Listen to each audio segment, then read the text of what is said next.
പ്രിയമുള്ളവരെ, സന്തോഷ വാർത്ത.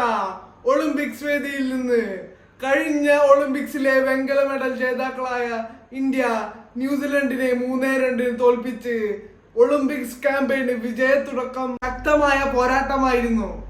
8-ാം മിനിറ്റിൽ സെയിം ലൈൻ ന്യൂസിലൻഡിന് വേണ്ടി പെനാൽറ്റി കോർണറിലൂടെ ലീഡ് എടുത്തു. സ്കോർ 1-0. 24-ാം മിനിറ്റിൽ മന്ദീപ് സിംഗിലൂടെ ഇന്ത്യ തിരിച്ചടിച്ചു.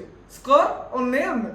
34-ാം മിനിറ്റിൽ വിവേക് സാഗർ പ്രസാദിലൂടെ ഇന്ത്യ ലീഡ് എടുത്തു. സ്കോർ 2-1. പക്ഷേ 53-ാം മിനിറ്റിൽ ന്യൂസിലൻഡ് തിരിച്ചടിച്ചു. സ്കോർ 2-2. കളി സമനിലയാകുമെന്ന് പ്രതീക്ഷിച്ച നിമിഷങ്ങൾ. 59-ാം മിനിറ്റിൽ ഇന്ത്യക്ക് അനുകൂലമായി ഒരു പെനാൽറ്റി സ്ട്രോക്ക് കിട്ടി. അത് ക്യാപ്റ്റൻ ഹർമൻപ്രീത് സിംഗ് ലക്ഷ്യത്തിലേക്ക് എത്തിച്ചു. സ്കോർ 3-2. ജയ് ഹോ.